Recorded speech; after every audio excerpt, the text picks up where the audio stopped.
Supersize Your Business with the SOAP framework.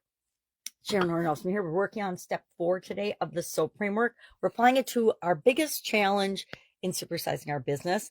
And I'm also doing it in the Let's Grow annual challenge with my biggest challenge in my life right now.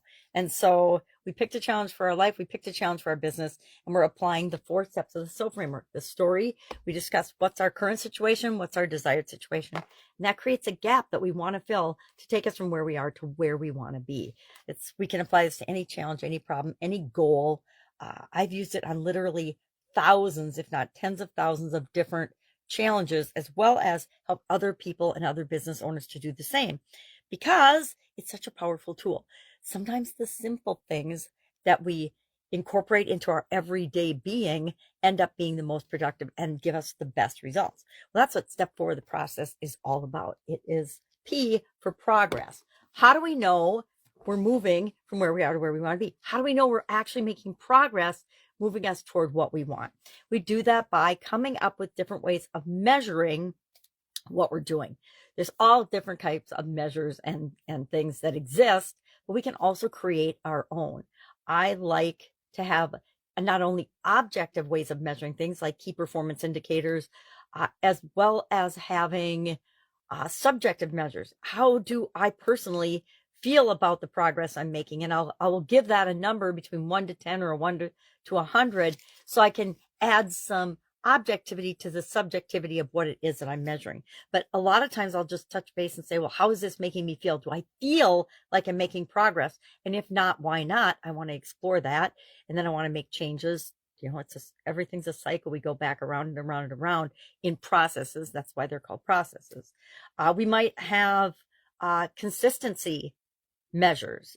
Am I doing a certain thing every day or every week or every month? Am I being productive? We'll have productivity measures. Is what I'm doing actually productive, or am I busy working myself into a corner? Relationship measures and growth. And again, a lot of times those are subjective, but we can use tools like asking people for feedback that can help us understand the impact we're actually having on other people's lives, not just what we think we're having on other people's lives. Sometimes our intent and what we think is going on is the exact opposite of what it is that we're trying to create and that we want. Does it ever happen to you? Definitely happens to me. That's why I have to step back sometimes and take a look at the bigger picture and say, okay, is this really what I want to be doing? Well, now I'm working on my personal brand. I haven't been working on it much this week because there's so much going on this time of year, but I will block out some time to make sure I get it done before the end of the year.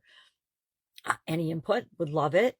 Otherwise, today, share in the comments below one way that you will measure or are already measuring whether you're making progress and toward the area that you want to improve or not, or the challenge that you're facing.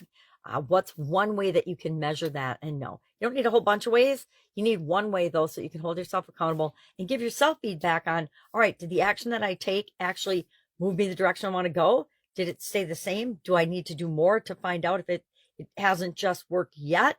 Or do I need to totally course correct and do something entirely differently? Because sometimes it's like we're running into a wall full speed and we're just beating our head against that same wall, when all we have to do is change direction and run toward a different wall, and we get a breakthrough.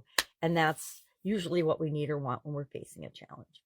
All right, that's all I've got today. If I can help you in any way, ask. Otherwise, have a fantastic day.